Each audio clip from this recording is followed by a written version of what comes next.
zone industrielle de Conakry. C'est ici qu'est installée l'une des plus importantes entreprises de Guinée, les Moulins d'Afrique. Ici, on produit 80% de la farine de blé consommée dans le pays. Pour une tonne de blé écrasé, on obtient 80% de la farine de blé, 17 à 18% du son et les 1 à 2%, ça sont les impuretés, la paille, la poussière, les pierres. Les machines aux manœuvres sont toutes de dernière génération. L'usine compte 4 moulins. La société a dû investir 20 milliards de francs CFA. Il a été important d'avoir toutes ces machines pour pouvoir fournir un produit de qualité. Parce qu'il faut voir à la base, le problème de farine en Guinée, c'était la qualité. Les consommateurs étaient obligés d'importer de la farine pour pouvoir la mélanger avec la farine qui était produite localement en Guinée. Donc là maintenant, avec toute cette machinerie, on n'a pas besoin d'avoir de la farine importée aujourd'hui en Guinée. Le PDG, Saliou Diallo, chez qui l'idée de cette minoterie a germé il y a quelques années, ne cache pas sa joie. Le rêve là a été la réalité. On est arrivé à construire cette moulin. On se dit, je suis fier d'être d'abord un Guinéen qui est arrivé à faire ce travail. Si on veut, on peut. Et avec les partenariats, les gens qui ont de l'expertise. Si on veut, on peut. C'est la doctrine de Saliou Diallo, car c'est un homme qui vient de loin. Aujourd'hui à la tête d'un empire de 5 grosses sociétés, il est la 6e fortune de Guinée. Et son histoire a commencé il y a une 40aine d'années avec des baguettes de pain. Quand il quitte son village natal pour arriver à la capitale Conakry, à l'âge de 14 ans, Saliou Diallo était vendeur de pain. Mais pas n'importe lequel. Pour avoir du succès, le jeune garçon faisait tout pour avoir des baguettes fraîchement sorties du four. Moi, je me rappelais bien, mon première activité dans ma vie, c'est acheter les pains. Quand le pain sort dans le four, moi, j'ai choisi les meilleurs pains pour aller vendre. C'est comme ça que j'ai commencé. Mais les pains que j'ai achetés dans le four, là seulement, ça ne suffit pas pour moi. Je suis devenu même grossiste de pain. Mais Saliou Diallo ne compte pas s'arrêter là. Il rêve plus grand et se lance alors un jour un défi. Créer plus tard sa propre usine de fabrication de farine à pain. J'ai commencé à vendre les farines au boulanger, 1500 sacs par jour. Le premier jour, j'ai dit au boulanger, vous voyez, moi que vous voyez là, un jour, je vais faire un moulin. Quand je le dis ça, ils ont ri. J'ai dit, il ne faut pas rire. Moi que vous voyez là, je vais faire un moulin. Quelques années plus tard, le rêve de Saliou Diallo devient réalité. L'homme d'affaires, autodidacte, réussit à installer la plus grande minoterie de Guinée. Chaque jour, les moulins d'Afrique sortent entre 9 000 et 16 000 sacs de 50 kilos. Mais le marché de la farine en Guinée est encore loin d'être totalement couvert. Les moulins d'Afrique ont alors décidé de s'agrandir. Juste à côté de l'usine se trouve un bâtiment géant. Il est encore en plein chantier. C'est ici que la nouvelle chaîne de production des moulins d'Afrique sera installée.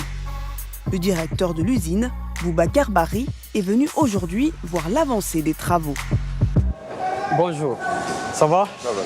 Nous sommes à quel niveau maintenant? Au niveau 70%. 70%. Et quand est-ce qu'on pourra faire sortir le premier sac de farine? Le moins 5. Ça veut dire en avril. Dans ce projet d'extension, la société a investi plus de 27 milliards de francs CFA. Un investissement qui devrait permettre à l'usine d'alimenter toute la Guinée en farine et même exporter. Le but de l'extension, c'est de doubler la production. On va passer à 1300 tonnes jour. Vu que ce moulin est le double de l'ancien moulin, nous allons augmenter notre chiffre d'affaires à 100%. La production d'ici va compléter le besoin local et en même temps, on va passer à l'export. Les moulins d'Afrique représentent aujourd'hui 41% du chiffre d'affaires des activités de Saliou Diallo. Mais l'empire de l'homme d'affaires ne se limite pas à la fabrication de farine de blé. Saliou Diallo possède en tout 5 sociétés dans divers secteurs. Le groupe, qui gère toutes les filiales, s'appelle Sonoco. Chaque semaine, les équipes se réunissent pour discuter de nouveaux projets. À la gauche du PDG, son fils, Abdoul Karim Diallo, à qui il voudrait passer la main.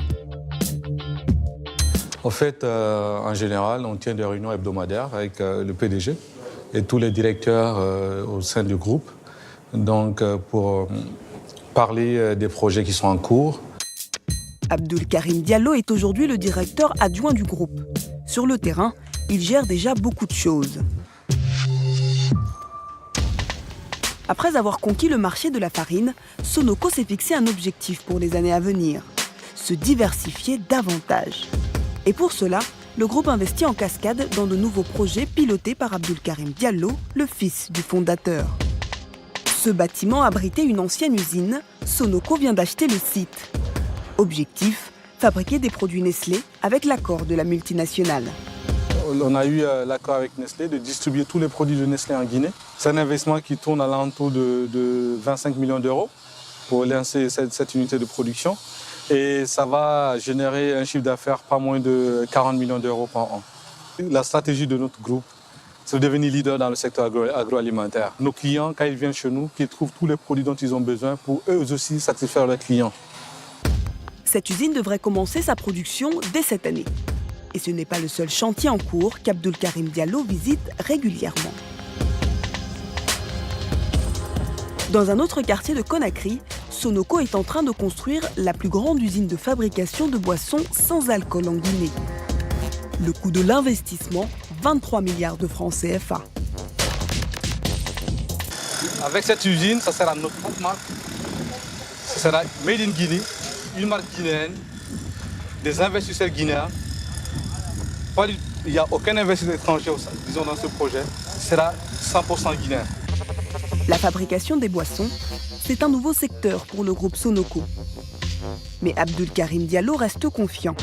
Il espère être le leader sur le marché dans quelques années. On vise la première année d'avoir minimum 30% de part de marché.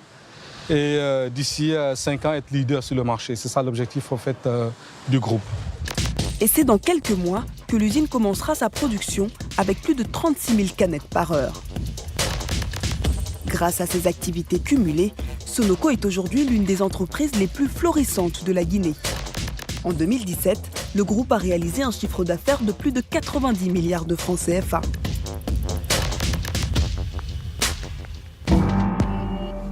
Dans la maison familiale, le père et le fils se retrouvent régulièrement pour échanger sur Sonoco. Deux expériences différentes mais complémentaires. Le fils a fait des études et le père s'est formé sur le terrain. Quand il était étudiant, je l'ai consulté pour mon activité. Il me dit, c'est papa, fais comme ça, fais comme ça, fais comme ça. Je peux dire, moi et Abdoul, on se complète.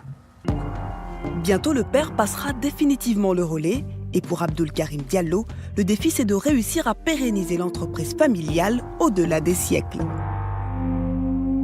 En France, aux États-Unis, c'est des groupes qui datent de 200 ans. Mais en Afrique, ça n'existe pas. Et pour moi, c'est très important qu'on ne dise pas ce monsieur qui se levait chaque matin, qui travaille durant des décennies, et qu'un beau matin, on dise que l'entreprise là, disons, est en faillite ou l'entreprise là n'existe plus. En attendant de passer la main, le père travaille encore en binôme avec le fils. Objectif, s'assurer que l'entreprise familiale survive à son fondateur.